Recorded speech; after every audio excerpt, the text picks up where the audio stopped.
Eu rogo por eles, não rogo pelo mundo, mas por aqueles que me deste, porque são teus. Santifica-os na verdade, a tua palavra é a verdade. Assim como tu me enviaste ao mundo, também eu os enviei ao mundo.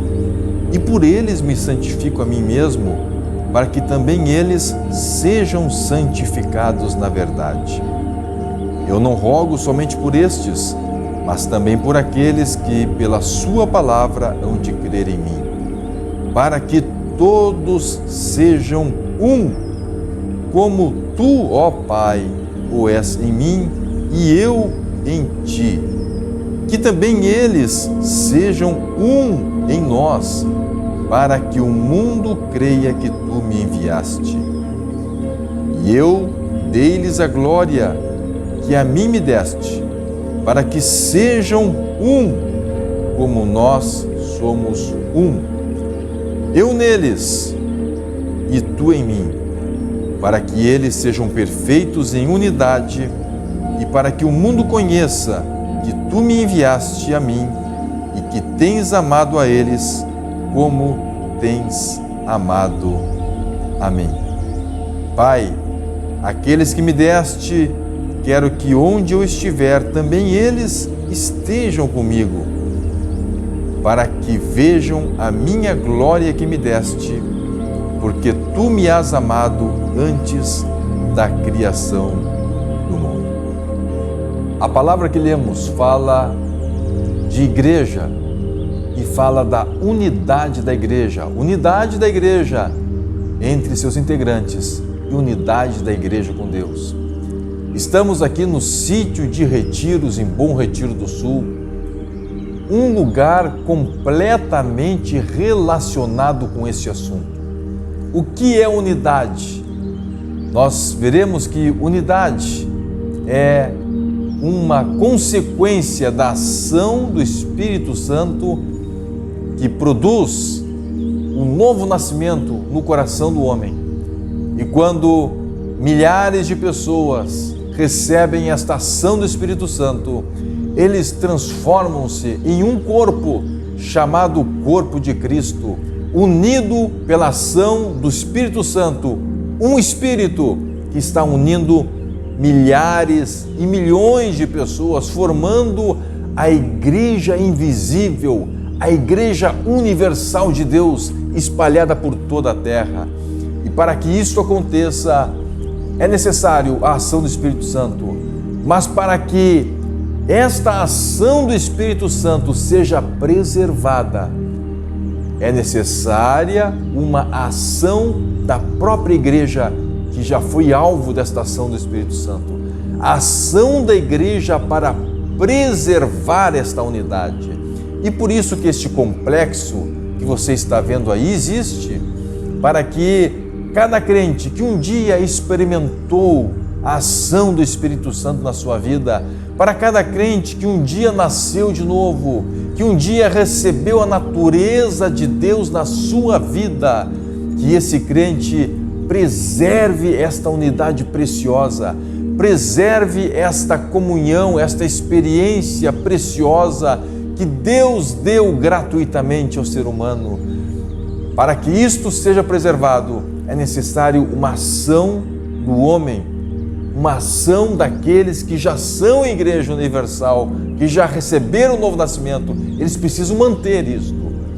Agora, a Bíblia também nos mostra que para que você mantenha a unidade da igreja e manifeste esta ação de Deus diante do mundo, você precisa estar em uma igreja visível, em uma igreja organizada, uma igreja que tem uma estrutura a fim de que o mundo físico, para que a humanidade seja alcançada por este corpo espiritual, este corpo que é um resultado de uma ação poderosa de Deus, que criou a igreja, que estabeleceu a igreja nesta terra.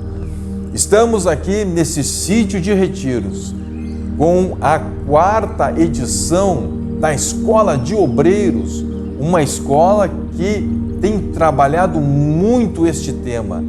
Nós temos recebido relatos de experiências de obreiros, de pastores, que depois de passarem por esta escola, onde este tema sobre igreja, o que é igreja, o que nós somos diante deste contexto chamado igreja, como preservar a unidade da igreja, a unidade que nós recebemos, por que devemos congregar, por que devemos estar juntos, por que Deus estabeleceu a igreja, qual é o propósito da igreja, não somente para o nosso tempo, mas para o mundo por vir.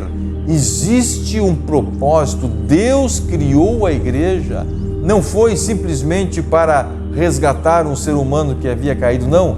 A Bíblia nos mostra que este propósito com a igreja é um propósito eterno. Antes da fundação do mundo, antes que existisse terra, antes que existisse ser humano, Deus já havia estabelecido nos seus propósitos eternos que a igreja seria uma realidade. A igreja era um projeto que na mente de Deus já existia muito antes de que este mundo fosse criado.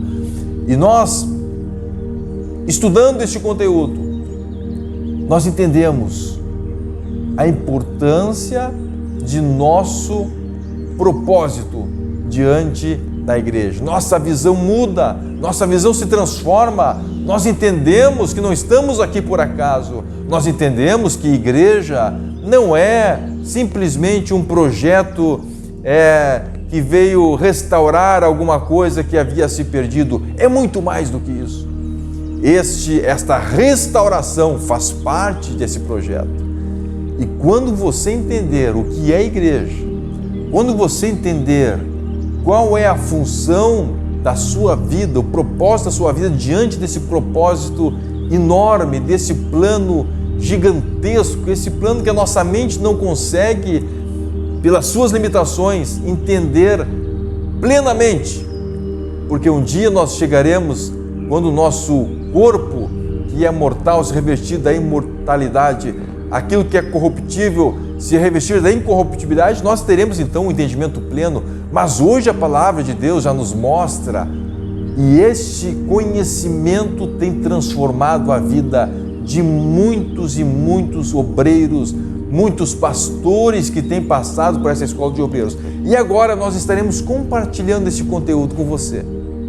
Você estará recebendo esse conteúdo na sua escola bíblica, por meio dessa revista que está chegando aí. Olha aí, lançamento chegando nesta semana na nossa livraria e editora Ramo da Videira.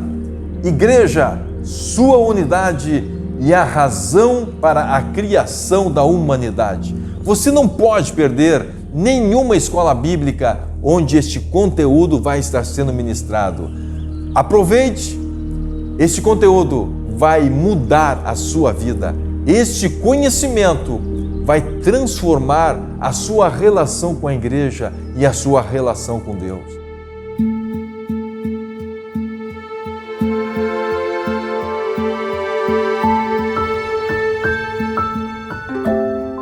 Este livro de estudos, que nós chamamos carinhosamente de revista, mas na verdade é um livro de estudos com mais de 200 páginas, ele é organizado em 4 partes. Primeira parte é o que é a igreja e quem são os seus integrantes. Lição 1, a igreja. Lição 2, os escolhidos. Lição 3, os fiéis. Lição 4, a igreja como um corpo. Na segunda parte deste livro de estudos, nós tratamos sobre a formação e o propósito da igreja. A lição 5, então, é a história da criação e os propósitos divinos, eternos e universais com a igreja. Lição 6, os propósitos de Deus para com sua igreja na terra. Lição 7, o paralelismo entre a formação da terra e a formação do corpo humano para constituir a igreja. Lição 8, a igreja é um clube social ou uma família espiritual? Na terceira parte, nós tratamos sobre a unidade da igreja. E aí viemos então com a lição de número 9, a unidade do Espírito. Lição 10, a ação humana em relação à unidade da igreja. Lição 11, a aplicação do princípio um só corpo e uma só alma na igreja organizada. Lição 12, a unidade da igreja como uma só alma. Lição 13, exemplos bíblicos de unidade no espírito e na alma. Lição 14, os prejuízos causados pela falta da unidade na igreja organizada. Lição 15, os benefícios causados pela unidade na igreja organizada.